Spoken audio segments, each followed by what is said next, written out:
approve the January 2021 minutes and the city's financial reports. So if someone would like to make a motion to approve the consent agenda, and we can proceed with the city. It is my honor to move that we adopt the consent agenda. I second. Who seconded? Kendra. Thank you. Any discussion? All right, all in favor? On the city side? Yes. Yes. Any objection? All right, so the city minutes and financial reports are approved.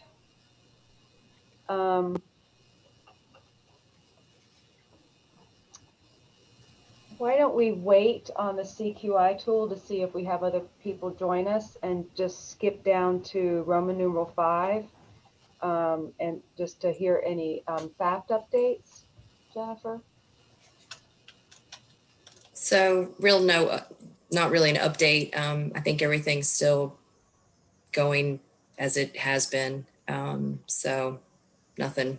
And I don't think I think the city's pretty much been the same way. That's what they reported at program at the last meeting. Okay. Any questions about the routine foster care expenses and or the FAPT approved expenses? All right. Csa Coordinator update. Got anything for us? I do. So I had sent out that Survey Monkey to folks. So I was hoping to go ahead and get this filled out with you guys. I'm going to just share the results with Katie since we need to do these separately. But if we could just go through it, it shouldn't take long. It seems fairly straightforward, but they were asking for input from the Cpmt members. So this would be a great opportunity. So I don't know if folks had a chance to look at it or not, but like I said, it's pretty straightforward. So if we could just go through it, that would be great. So for size of locality, it says small, medium, large. They didn't define what that would be. So I'm not sure if anybody knows, like off the top of their head, where we fall. I would say medium, and you Okay. can blame me. I'm on the work group that helped with it. So yeah, I think medium. Okay. And that would be the same for the city, right? Like the city and the county would both be the same. Okay. All right. So the next question. So our CPMTs oversee one locality because we just meet jointly. So that's straightforward.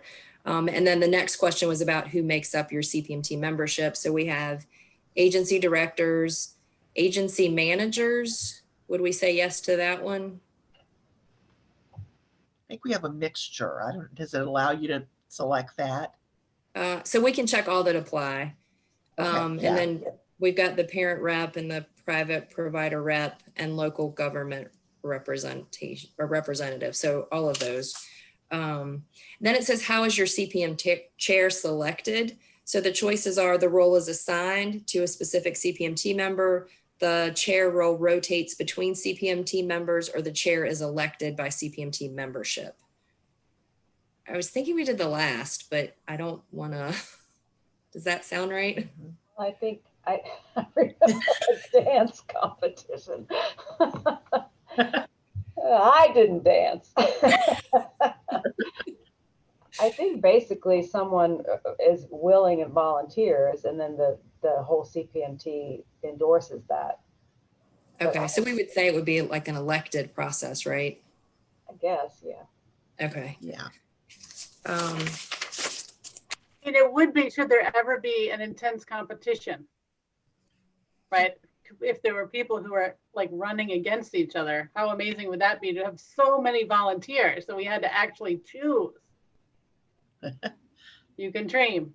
You have to have a secret ballot. Exactly. All right, so question 5, I don't know if, so on my copy, it didn't print off. I don't know what happened, but the question says, how does local CPMT oversee its local CSA program? And so the choices, you could see that, but I couldn't see the question. It says, and I'm thinking we can check all that apply on this. Regularly scheduled meetings, which we have, it says bylaws. I don't know if our local policy would meet that requirement or not. What do you all think? I mean, I don't know if they're one and the same.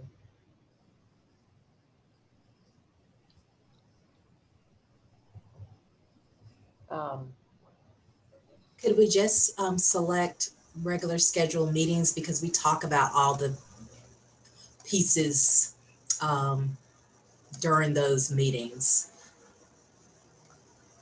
Yeah, so I mean, so sorry, so the choices are, and I think you can pick all that apply. Regularly scheduled meetings, bylaws, locality has CPMT chair job description, a current strategic plan, established outcomes benchmarks, and then CPMT has established working committees linked to CPMT. So in my mind, we have the regularly scheduled meetings. I'm not sure that we actually have a job description for the chair. Our strategic plan, I think we do have that.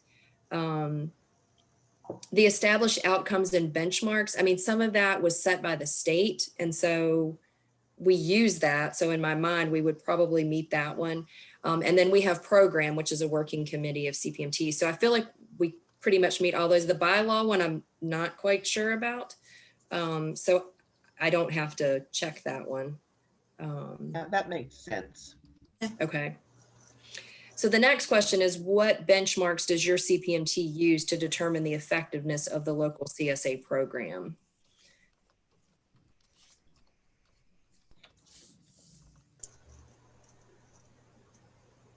So I don't know that we actually established our own benchmarks. I know that we've used like where the state has set certain benchmarks for us and we use those. We certainly looked at the ones like, served in our locality, in a family-like atmosphere or a family-like setting. And then, we've talked about like length of stay being one of those benchmarks. This certainly is a benchmark that we pay attention to. I don't know that we've done anything different other than paying attention to the metrics, but it seems like there's a third.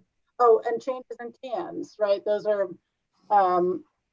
benchmarks that we pay attention to. And we've talked over the last several years about whether we wanted to identify the success of prevention programming and keeping kids from entering formal care as being something that we've mostly just talked about. I don't think we've ever actually, because that data is not automatically reported into CANs, we haven't ever done that. But during whatever, updating of the strategic plan, I would advocate for adding that more formally, but yeah.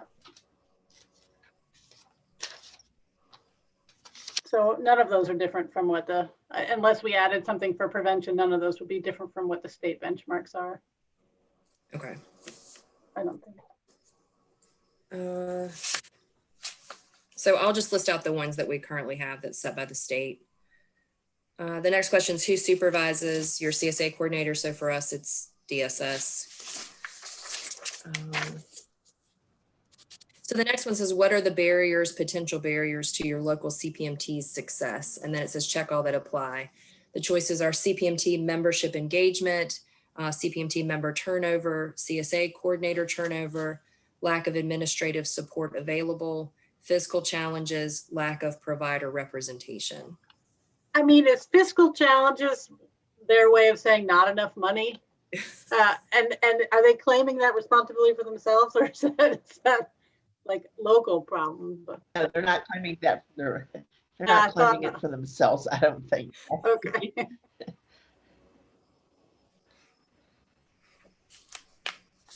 I'm not sure any of those apply. I agree. I mean, I feel like we don't have a lot of turnover in terms of, our CSA staffing. I mean, I hear other parts of the state talking about that, but that in my mind's not an issue here. And I think people are pretty engaged and there's a fair level of consistency of the agency representatives at the table. So I don't know. I mean, I don't know if you and Phyllis can speak to the fiscal part, but I feel like there's good oversight and good coordination with the community. I don't know.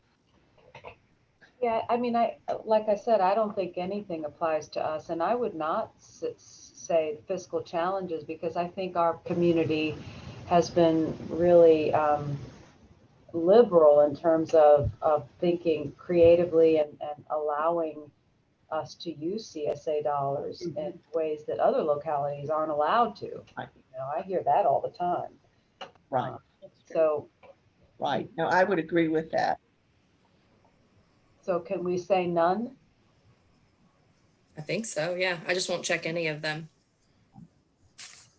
Just wondering if Let's- there's a place to like put additional barriers. The one thing that just came to mind is just thinking about, I think we mentioned it last meeting, just about representation and diversity in the makeup of the CPMT program and FAPT. And so I wonder if just taking a look at that or making note of that to improve success, we need to look at diversity and representation. So I think that might go great under number 9, which says what is needed that may currently be lacking to support your local CPMT success. I think that's a great place to put That's a that. great idea. Great Yep. feedback, Misty. So Diane, why does your Zoom picture have my name on it? You're on mute. You're on mute.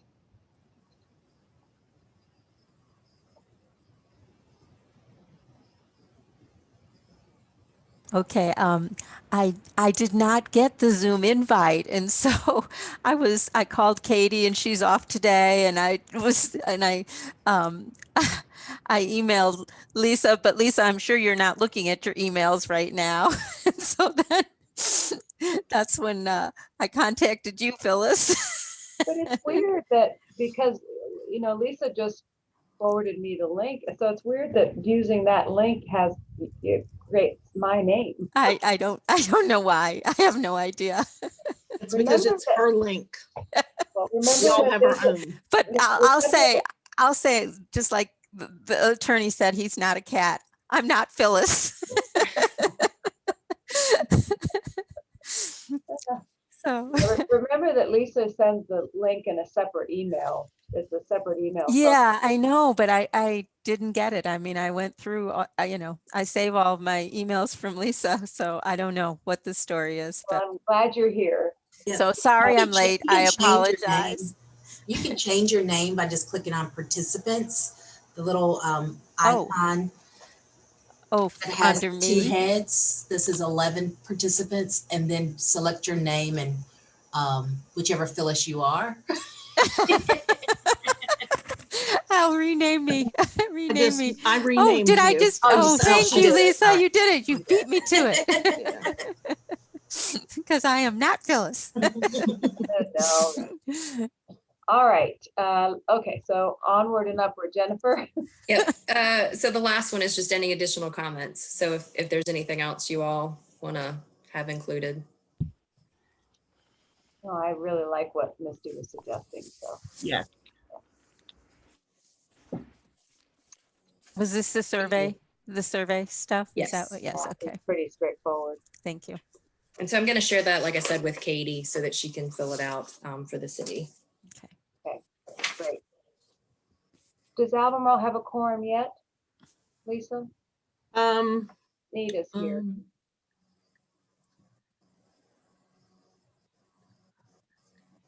No. We only have 4, unless I'm missing somebody.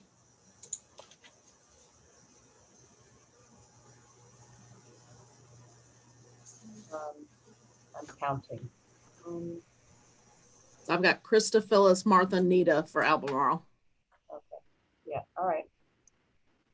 Do we hear from I Suzanne? don't think I count at the moment. Who? You're here. You're Oh. program chair, right? I'm here for programs. Yeah, I don't count. I don't think.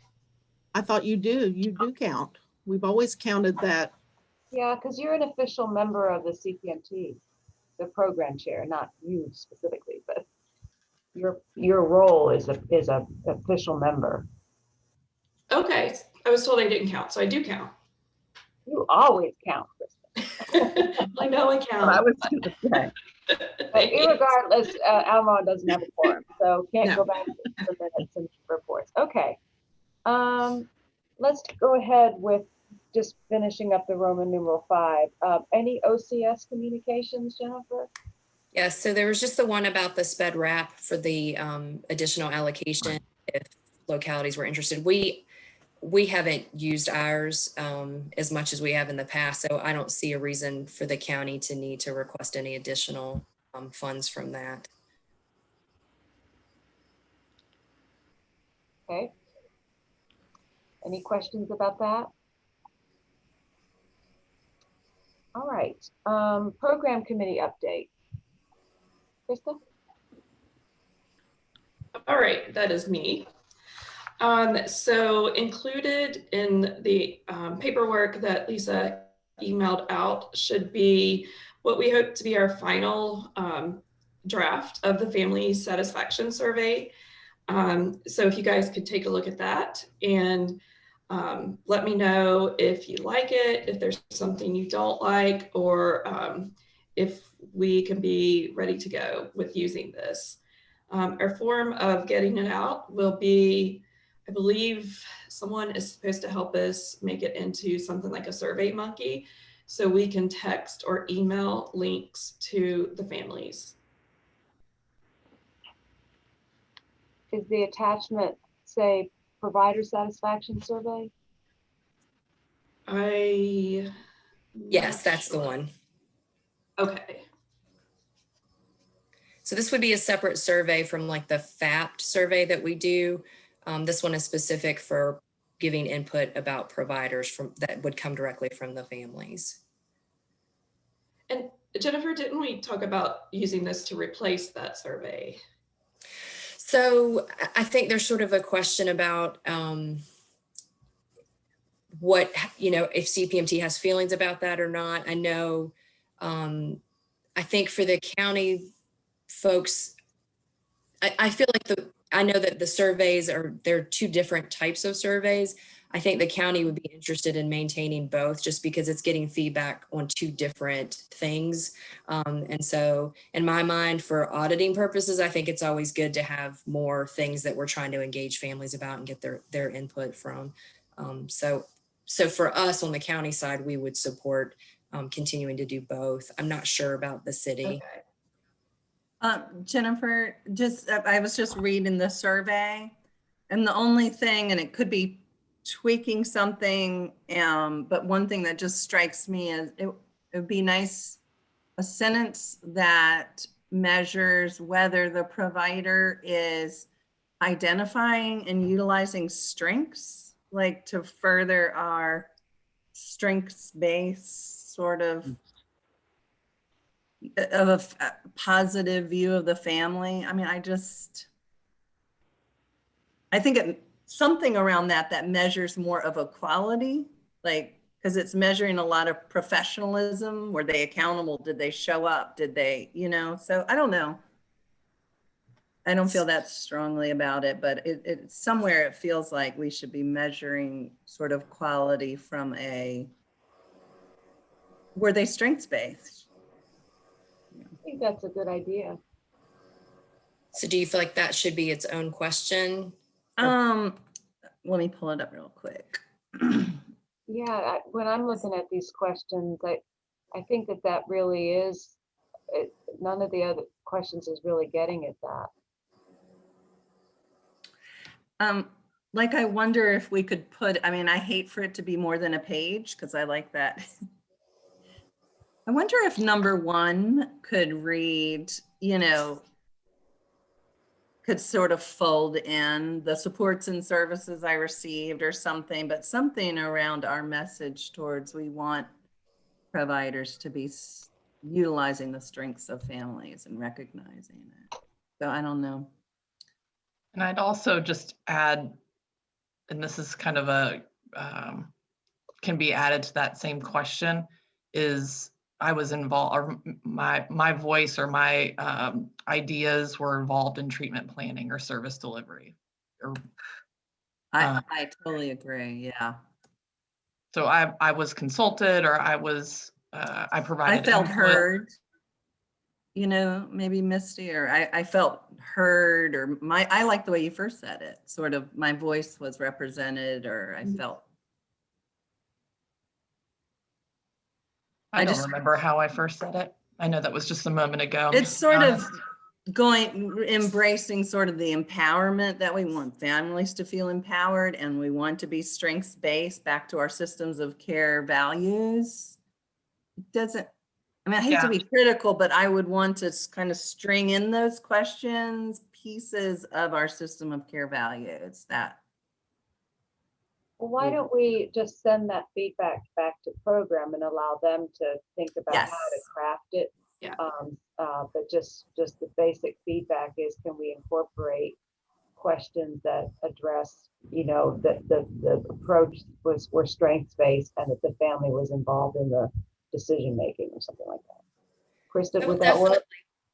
That's fine. We can definitely take that back. Yeah, I will say program really labored over getting this survey. Sorry.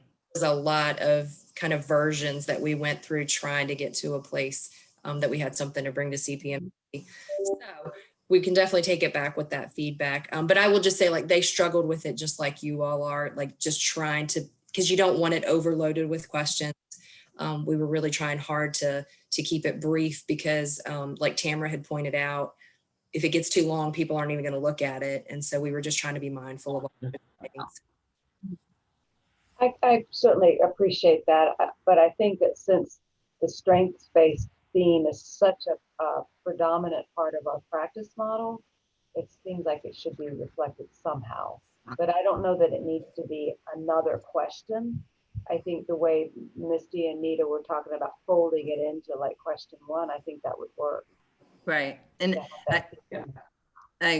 yes, and I agree with Misty and kind of feel that strongly about our desire to empower families to have a voice. So again, same as how Phyllis said, folding that in, but it feels really important. Yep, we will definitely take that back. I'm thinking we will be able to put it in with one of the other questions, hopefully, and keep it that way.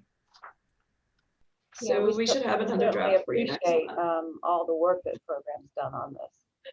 So. Oh yeah. We appreciate the input, definitely. And then Jennifer, you had sent me the survey results from the family engagement surveys that we do. I think everyone received a copy of those as well. So you can see out of the surveys mailed, which were 16, we had 6 returned. And it was all positive, really good feedback. Jennifer, I don't know if there's anything you want to add on to that. I don't think so. You know, responses are kind of what we expect when you have to mail those out. So we had a lot higher response rates when we were meeting in person, but I still think it's a pretty good response rate. All right, does anyone have any And then as far as the utilization review, I know we have, and I just followed up with Ellen Craig. I know, Nita, that you and Ellen have been into some conversation about that, but we still don't have really a definitive answer on the capacity of Region 10 to do that. So we're just continuing to follow up on that and try to get that figured out. She is assessing, I think we have about 4 people that can do it. She kind of described to me that there would be 40 and we have about 4 folks who could do that. Okay. Krista? I'm sorry. Did I interrupt you? No, I'm reading the message from, I thought you come on here. I need to email the invite to Suzanne.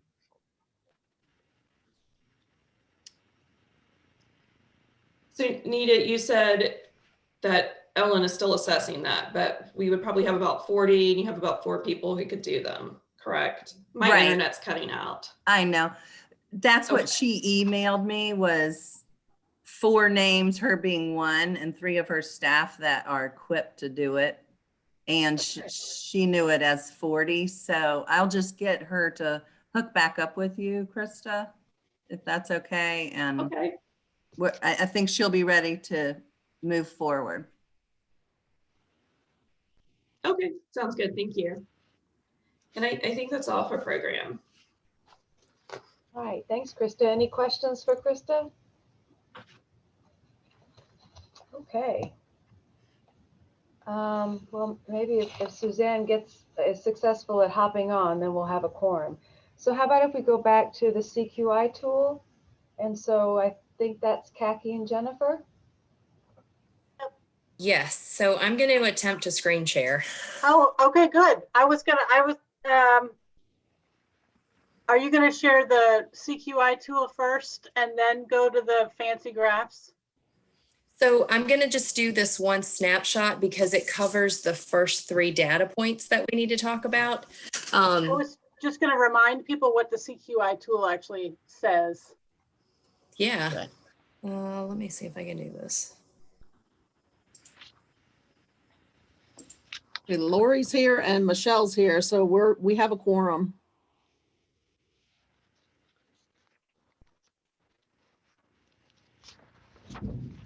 Awesome. Welcome, Michelle. Well, now I can't see you. Sorry, I'm trying to get this pulled up. Hi, I was on. I don't think I was a panelist, so I couldn't see myself. Well, glad to see you now. Thanks. So you might need to like minimize the videos of everybody so you can see the screen, but hopefully everybody can see this. This first slide is one of the first data points for us to talk about. And so this is that tool that we used last year. I don't know if folks remember it or not, but the state had set out certain data points for us to use. And so that's what this is. One of the things that you all had asked for was to try to see something like with the state, the county, and the city. And so the only way for me to do this was to create this slide where I kind of try to fit all 3 on one screen. And so that's what it's looking at. It does cover FY17 to FY20. And so the first 3 data points that the CQI tool uses is for the number of children served, the total gross and net expenditures, and then the average gross expenditures per child. And so that's what this screen is showing, is all of these. So this is for you all to sort of look at and reflect about. If you have any questions about it, or if there's more of a discussion that we need to have. But this is that slide. What is the difference between the base match rate and the effective match rate? So the base match rate is actually what we were assigned as a match rate back in whenever CSA came around, I guess 93. And so the effective match rate is when we're using like the community-based services or those that have the lower match rate. So the effective match rate is the one that we're actually, that we actually get used to figure out how much the locality has to pay.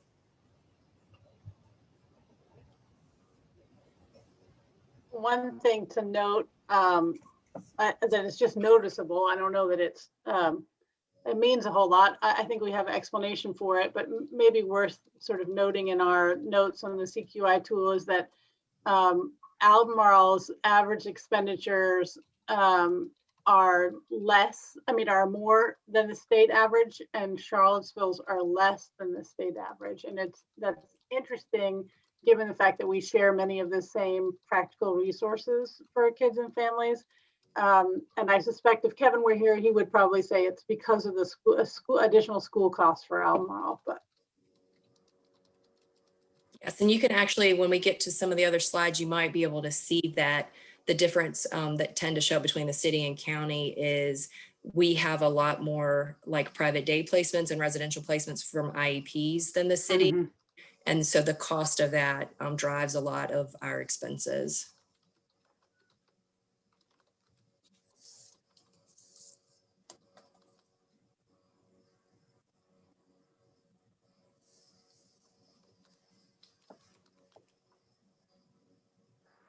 So if folks are done looking at this slide, I can move on, or if there's any other discussion that we want to have about it. The next slide is much prettier. Okay, so I'm gonna stop sharing so I can get to the next one. Can I quick bring up the Cqi tool just to remind people? Or Yes. do you want to do that at the end? No, go ahead, that's fine. Okay, I'll just quick do that. So this is the Cqi tool that we have to report out. So I just want to note that we have to identify our observations. And so if you look down average gross expenditures per child, our observation in September of last year was the remarkable and sparkly comment has remained fairly steady over the last several years. So we just have to say something about each one of these things, unless we note something that is compelling or we have a question about or something like that to follow through. And you may recall that when we were talking about sort of what data we wanted to look at, we looked at a whole field of eligibles around sort of contextual information, sort of family dynamics, a bunch of stuff. And then the Cqi tool said, no, you have to look at these things. And we've added a couple of extras. But as a bare minimum, we have to look and respond to these things for the state. So our observations don't have to be particularly exciting, but they do have to demonstrate that we looked at it. And so anyway, so just a reminder, I'll stop sharing now.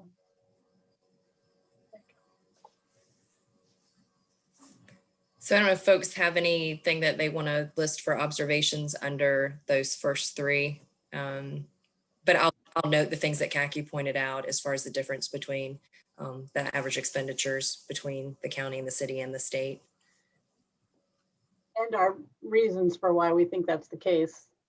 Lest I don't want them to draw any conclusions about our comments. Like that we're making some sort of judgment call about somebody, either way. All right, so next up, I'm going to try to share. Let's see if this works. Can you all see that?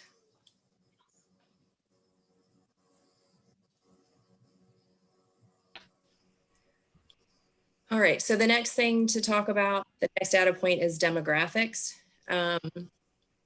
So what I'm going to do, so this is the place where I can't pull up like 2 localities at a time. So we just have to look at them one at a time. So for Albemarle, hopefully this is going to load.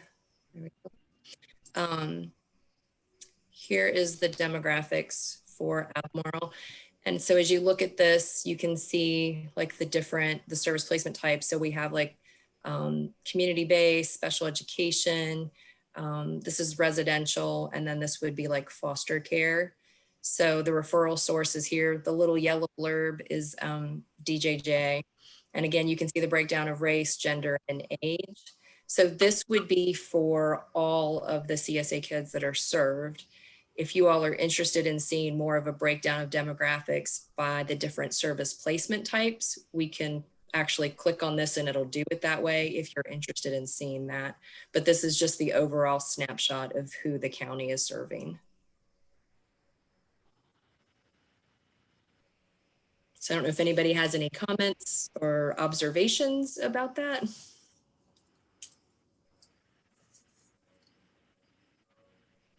Probably going to be the same for the city. I think it is that I do think it's important that we just note that kids of color are disproportionately represented in the service group, and that we noted that. I think there's lots to say about that, but at the very least that we noted it, and then also that we continue to focus on and successfully respond to kids and families' needs with community-based solutions.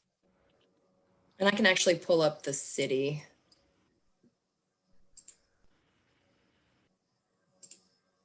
Sorry, it just means going back and forth between like, so this is what it looks like for the city. Yeah, so dramatically disproportionate for the city, representation of kids of color in the system. And the same sort of focus on a preference for community-based solutions. The gender is interesting. The Albemarle counties looks, male, female, kind of equal. Charlottesville looks much more heavily male versus female. Just an interesting difference. I don't know why that would be. It is remarkable, though. It is. And I wonder if that, it's just a wonder out loud, that does that feed into our data around race?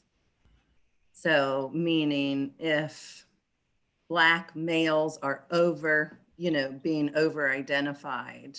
So I don't know what that says about us, what to change. Not good, yeah. Yeah, but it does feel like it could be Connected. related. It would be my guess. I would agree. And I would also think, wasn't paying attention to age for the county, but we have a pretty significant proportion of kids in the city that are over 7 and even older than 13. And certainly that would play into some sort of systemic racism tropes around Black young men. But I would think that would show up more in juvenile justice and less so in foster care. I'm sorry, Kendra. No problem. The 29 for age, there are 29 individuals who are 0 to 3 also caught my eye of the 180. Mm-hmm.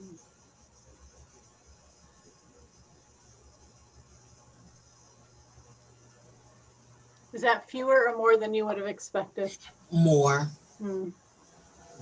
And it didn't catch my eye for the county to see if there's a pattern of that, but that just is higher than what I would have expected. I think the counties looked a little more balanced, if I can, this is like a memory game, right? But I felt like the colors were more balanced in general on age. This one seems like the yellow category seems higher, just off the top of my head. Mary can correct me if I'm wrong about this, but my sense is that for the county, a lot of the kids in that very young age bracket are removals due to substance exposed. Would you agree with that, Mary? Yes, I don't have the numbers in front of me, but anecdotally, I would say yes, that's true.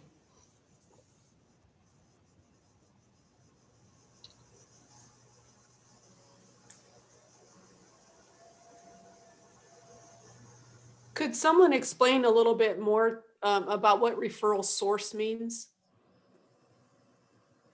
Sure. So this is where the different agencies that bring cases for CSA funding, that this represents like who's bringing those cases. So you can see the bulk of it is coming from DSS for the city. And then for Department of Education, that's this one. And then this would be like Region 10 cases that they bring forward. And the yellow is DJJ, which is a pretty small number of cases that they bring. And I'm not sure what the other.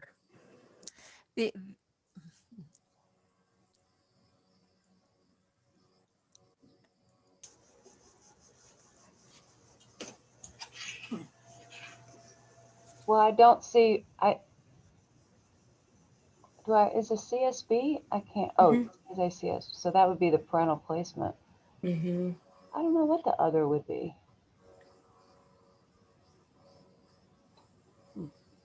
I don't know.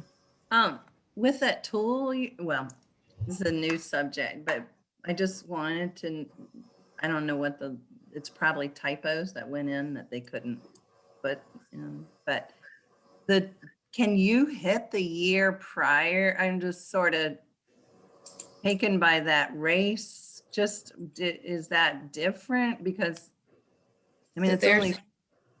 There's 2020. There's 2020. That doesn't look that different. Well. It's more than 100 kids more. Oh, God. But all the colors look all the breakdowns for each category seems similar. Yeah, I guess I just would be kind of curious, like over if we did it, if we did a graph and did that this year, what is our trajectory? Which way are we going? Mhm.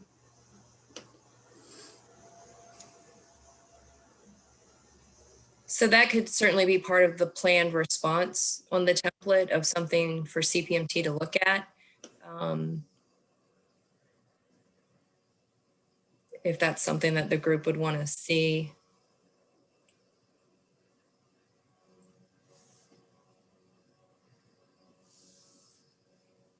It would be nice if it was meaningful that they'd want to see, right? If it was going in one direction or the other, I would want to know. And if it was not meaningfully different, maybe not.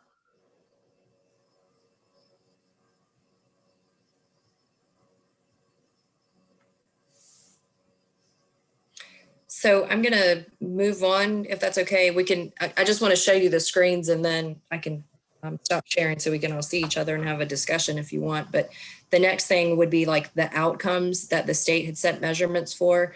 And since I'm here in the city, I can just go here. And so one of them, obviously, that they talk about is the cans. And so you can see here the can scores and how it plays out for the lighter colored is for Charlottesville, and then the darker color is what the state sets the benchmarks for. And so actually that might, I think that's just for the whole state. Sorry. So you can see like how the scores look for that.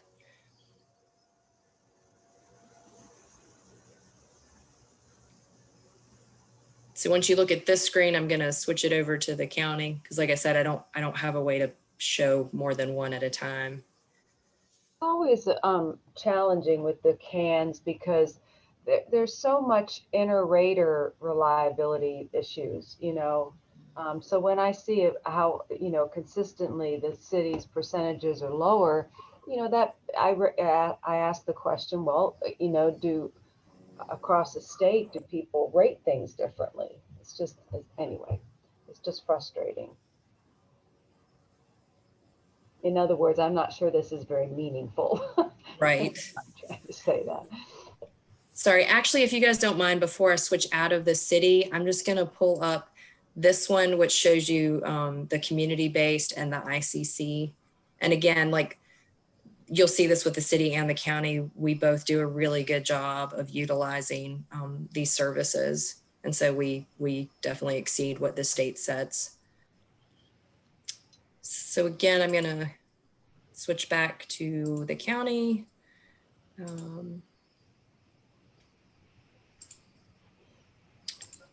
Here. And so for the county, this is what our cans looks like. And like Phyllis said, you know, some of this is a little hard to be comparative about because there really is some inter-rater reliability issues with the cans. This is completely reversed from the city. Mm-hmm. Huh, interesting. I have no idea what that means, but. And then here. Can you tell just a couple sentences on what the cans mean? You know, what is it? I know you're saying it's subjective, so it's something that your employees are filling out. Caseworkers are filling them out. So it's the child and adolescent needs something. And so how many needs they have? I'm sorry. There's a school, there's some items about school, emotional, mental health, behavioral. I haven't seen one in so long, I can't remember. But they're rating the child on these various domains of their life, and the idea is that as treatment is provided, the child could, ostensibly gets better and either gets lower scores on the behavioral if it's negative behaviors and higher on the emotional well-being. But the worker, you know, think about all the kids in the CSA system, and they all have a case manager. And so it could very well be that there's not reliability amongst the raters. Thank you. So we've looked at all of the required data points that were set out in the template. I don't know if folks have any more of conversation about anything that they saw, or if they want to see something more. But we can certainly talk about that. Well, it might be helpful to connect the fact that there is a disproportionate representation of minority, and in our survey, that was one of the challenges. We wanted to enhance the representation in our system, you know, Cpmt and the FAPS. So maybe connect those two, that one of the ways we'd like to address that is by having more diversity within the local CSA system. And I think that might be worth bringing back to the work plan to maybe, it's been too long that I can't remember exactly what it says, but it might be worth looking at that and then seeing where we could add this as a goal. Good idea. We usually target around May, right, to kind of have a longer meeting where we take a good look at that work plan, and maybe we can plan for that and add a goal around that.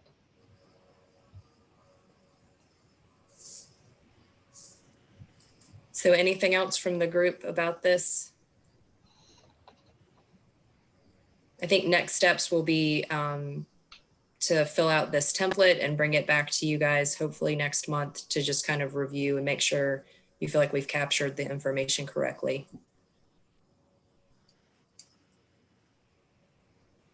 All right, any other questions or feedback?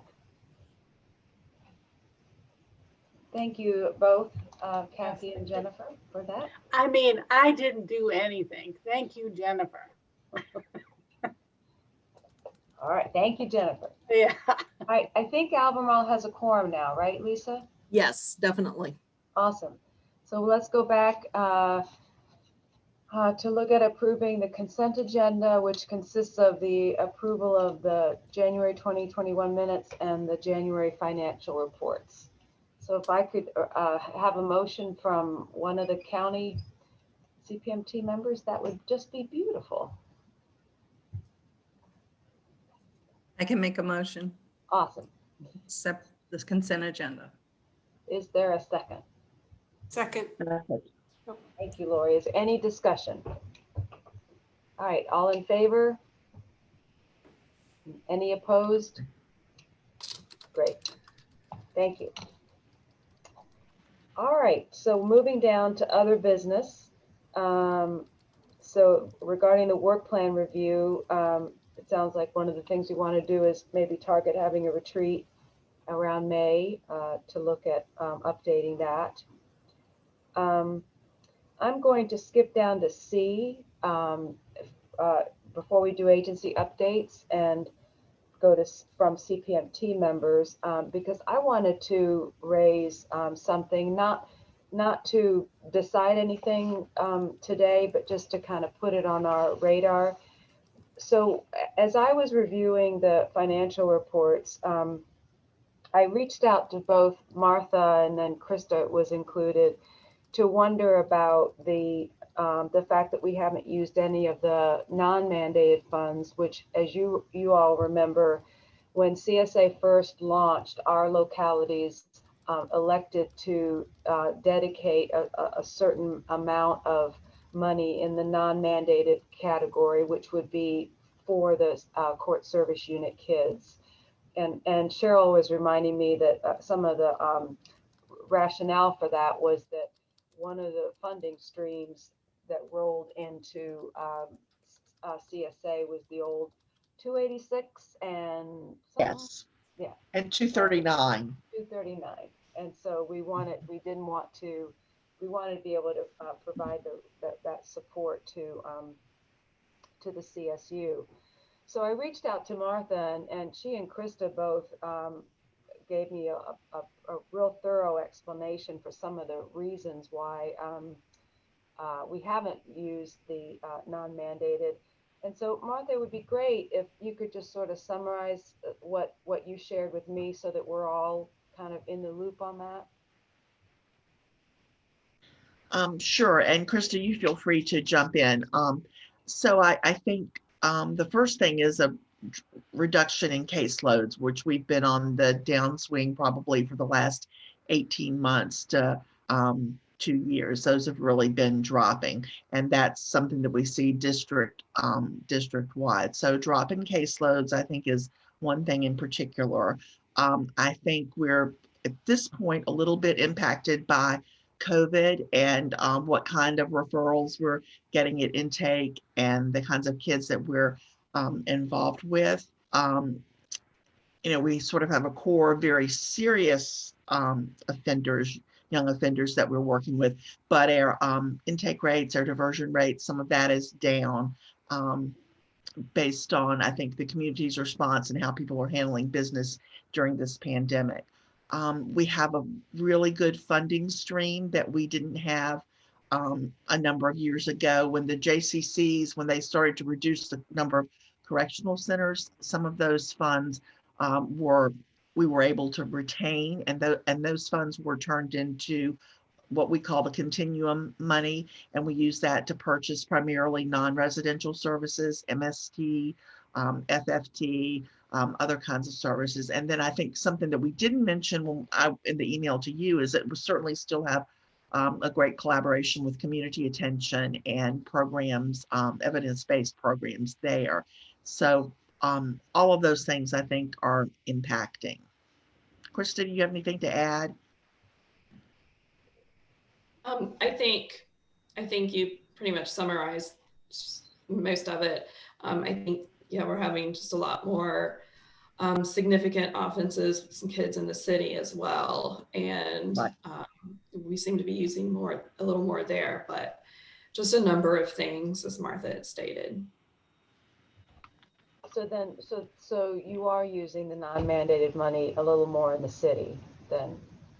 Okay. Is there still a decrease though? I think we're trying to, and I'm not sure not exactly sure what the numbers or remember what they look like, because even the youth that we are taking to CityFapt, the majority of them are being deemed as CHINS eligible, and we're able to use mandated money. Mm-hmm. Right. I mean, the city numbers are down also, but there has been some usage of it. So I raised this just remarkable. I'm sorry, what? Well, I was just going to say this is pretty remarkable. I can remember a time when we used every penny of that non-mandated money in the county and would be juggling kids and trying to figure out how to get through to the next fiscal year. So, I mean, it's really a pretty dramatic shift, and a lot of it is good. And we just don't know what the future holds for some of those.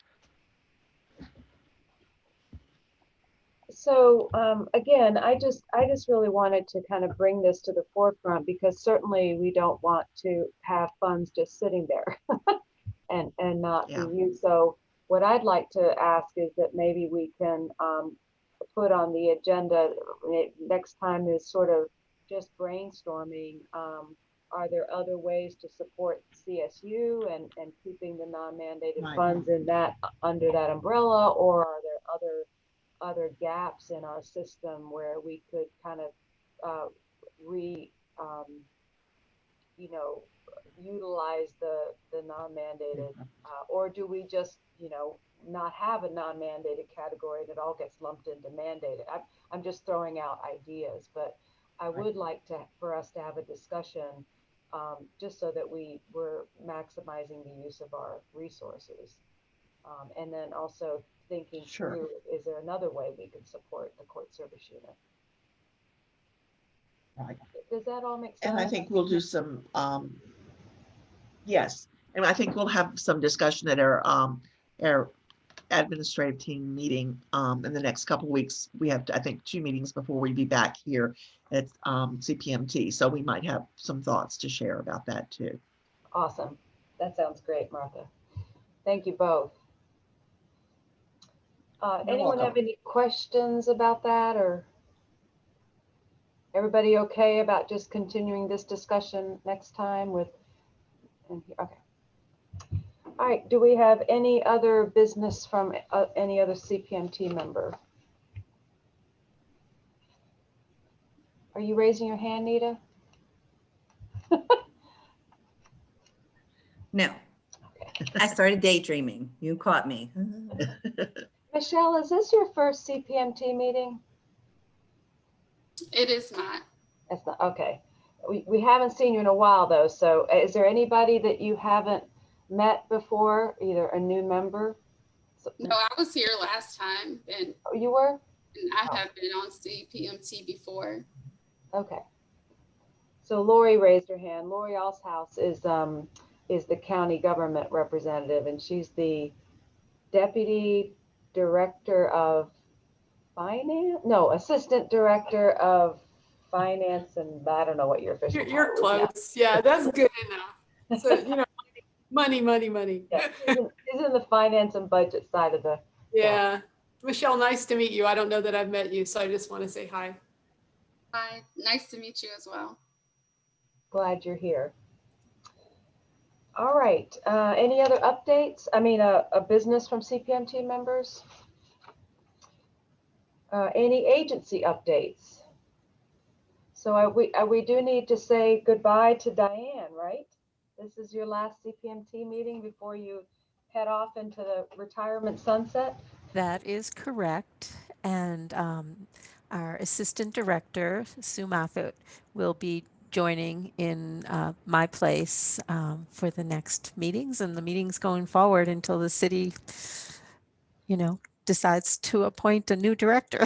So, but Sue is, I think, looking forward to joining all of you, and she'll be a good addition to the CPMT. So, and I know most of you know Sue. So, well, Diane, thank you for all that you've done for the CSA system and in our locality, and for DSS, and just your commitment to helping both of our localities' most vulnerable population.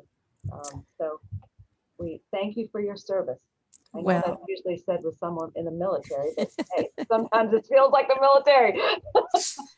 Well, I'm going to miss you all. I just really want to tell you that I will miss you all. And I know our terms intersected just for a short period on CPMT, Michelle, but I know we worked on other things together too. You know, I couldn't have asked for a career where there were better people that were looking out for the people in our community that are most in need of services and help. And it takes a special person, special heart for you to do this for years and years and years. And some of you have served, including Phyllis and Martha, longer than I have. So thank you for all that you have added to my life and to my ability to provide better services to the city's population. And like I said, I will miss you. I hope once we're through the pandemic that we can at least be running into each other once in a while, just in the community. And I wish you all the best. And I thank you again for everything you have added to my life. I appreciate it. Well, congratulations. Thank you, Caqui. Yes, congratulations. Thank you. And make sure you see the chat. Nita put a message in the chat. Oh, I'll have to look at that. That's for you. Thank you, Nita. Caqui taught me how to do that. Oh, that's nice. All right, any other updates? Again, I'll say to Krista, feel free to jump in, but we talked a little bit about the Georgetown project and the probation reform work last time, and the initial launch program will be March 8th from 1 to 3. So sort of a city program at this count, but that'll be the first of the launches and will be followed by 4 more sessions. So we're really excited to be getting started with all this work, and appreciate all the folks around the city who've worked with us on this project, particularly Cqi's folks. And we've had great support from police department and Commonwealth Attorney's Office also.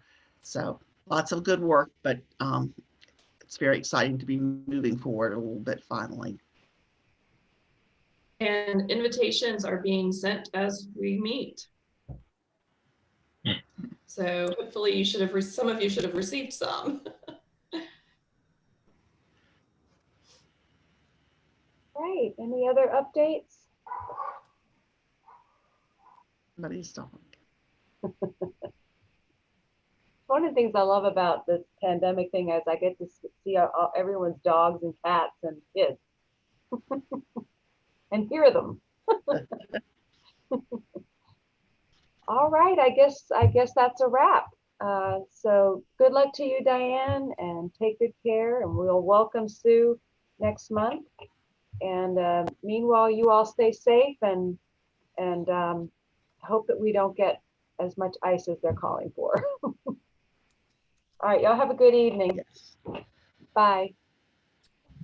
You too. Bye, everybody.